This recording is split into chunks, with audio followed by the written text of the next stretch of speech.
Hati-hati loh. Saya kasih peringatan mereka-mereka itu. Saya tahu siapa yang bayar demo, gue tahu itu.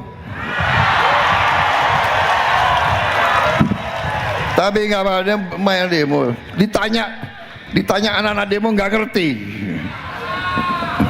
Mau demo apa ya?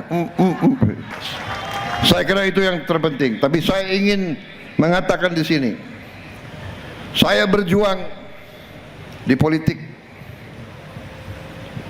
selama sekian puluh tahun.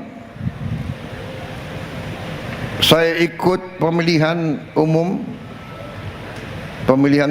saya ikut 5 kali, 4 kali kalah. Ketawa lagi kalian deh. Nggak enak kalah gitu. 4 kali kalah, yang terakhir menang. Kenapa saya masih terus? Kenapa saya masih terus? Karena saya waktu itu saya lihat arah pembangunan ekonomi kita, menurut saya waktu itu berada di arah yang keliru.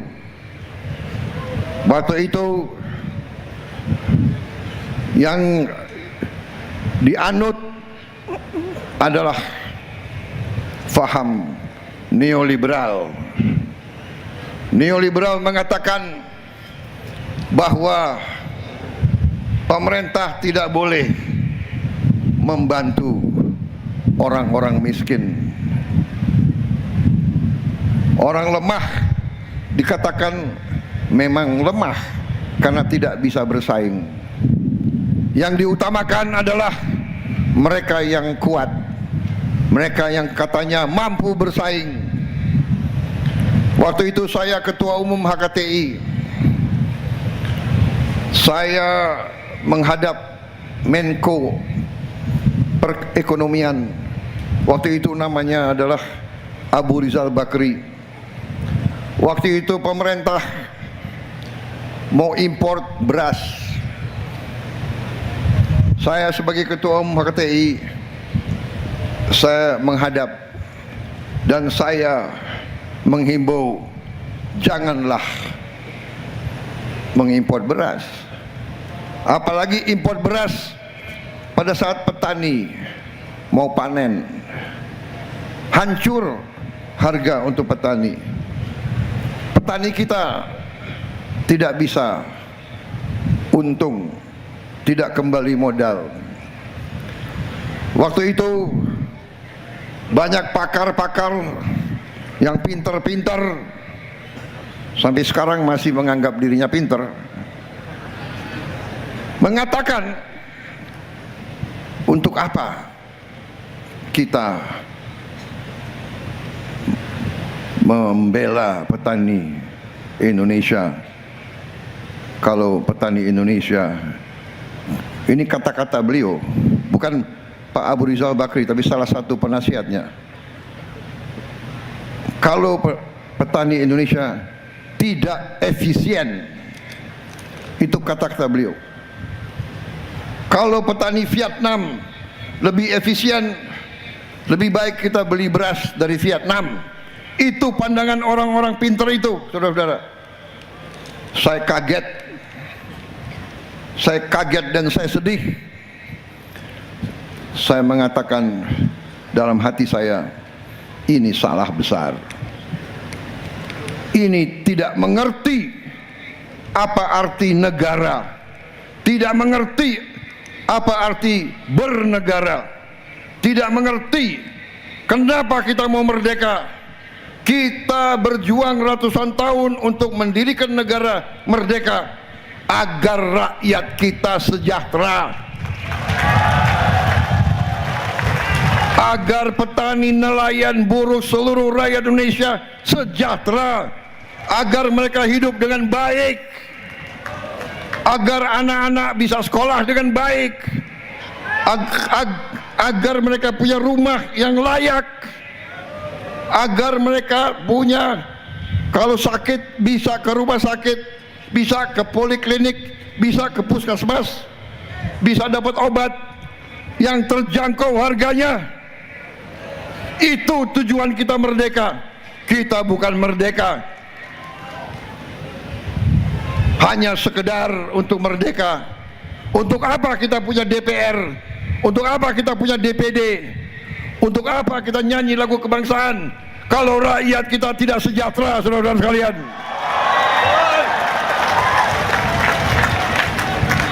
Karena itulah saya bertekad, saya berjuang, saya terus di politik. Kalah, saya maju lagi. Kalah, maju lagi.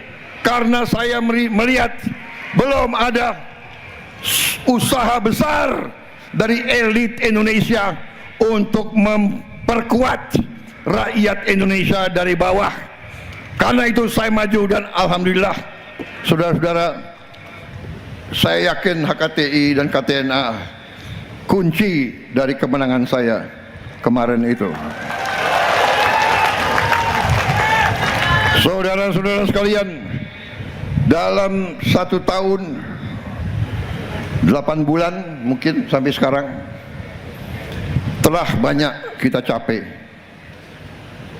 telah banyak yang paling besar kita capai, dan saya merasa bersyukur adalah kita swasembada pangan. Kita produksi pangan, beras, jagung, hampir semua komoditas pangan kita produksi, dan produksi beras dan jagung kita tertinggi sepanjang negara kita berdiri. Dan ini adalah akibat kerja keras saudara-saudara sekalian. Ini adalah prestasi tim yang sekarang menggerakkan pertanian Indonesia. Untuk itu saya menyampaikan penghargaan di hadapan seluruh keluarga besar tani dan nelayan andalan, juga hadir ormas-ormas pertanian di sini. Saya menyampaikan penghargaan saya, rasa hormat saya kepada tim yang dipimpin oleh tokoh-tokoh yang ada di belakang saya. Menko Pangan, Menteri Pertanian Pak Amran Sulaiman, Menteri Kelautan Perikanan, wakil-wakilnya, Wakil Menteri Pertanian Sudaryono, Wakil Menteri Kelautan dan Perikanan Laksamana Didit, tapi juga sangat besar dibantu oleh menteri-menteri lain, dan juga sangat dibantu oleh Panglima TNI, oleh Kapolri, oleh kepala-kepala staf angkatan. Hanya di Indonesia polisi ngurus pertanian.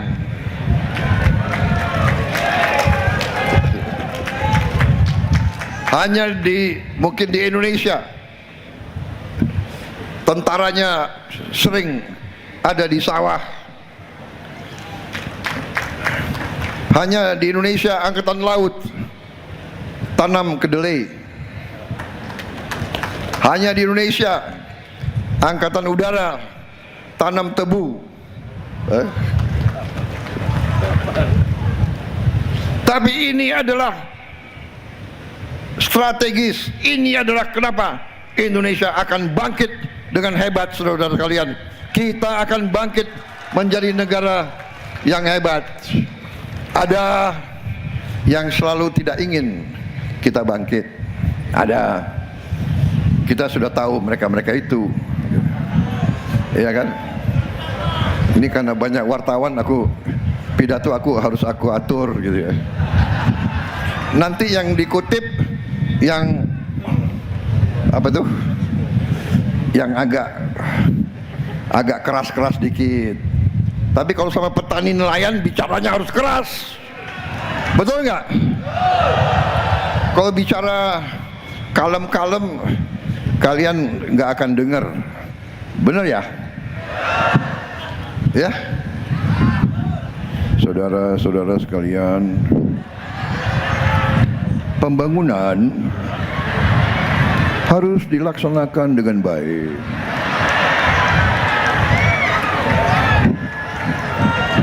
Para petani dan nelayan harus kerja keras dan tidak boleh minta untung besar-besar ya.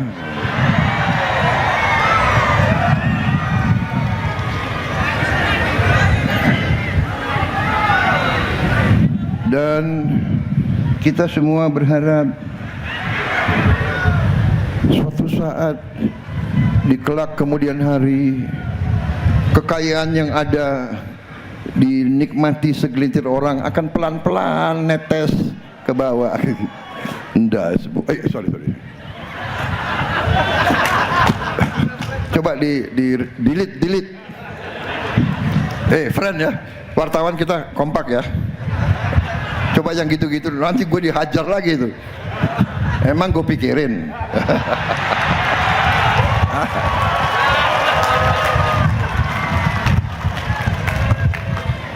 Sudah hari gini kita bicara apa adanya deh. Kalian lebih senang tahu hati saya, benar nggak? Daripada ngomong-ngomong sopan-sopan gitu. Sopan-sopan tetap maling, sopan-sopan korupsi.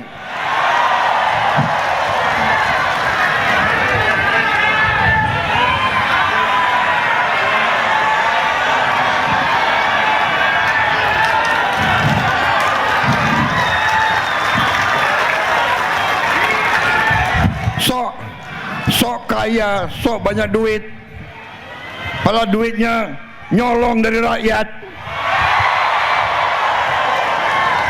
Saya sudah lama jadi orang Indonesia, gue kenal itu semua itu, saudara-saudara.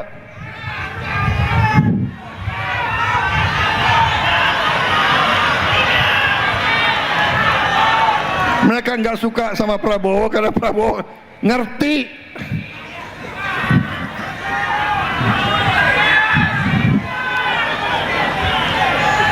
Saudara-saudara sekalian,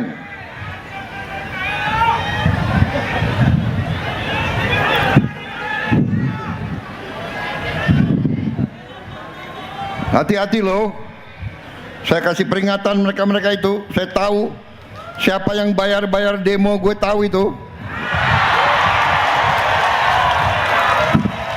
Tapi nggak apa, dia bayar demo. Ditanya anak-anak demo nggak ngerti. Mau demo apa ya? Kami dibayar 200.000. Tapi ada, saya nggak mengerti.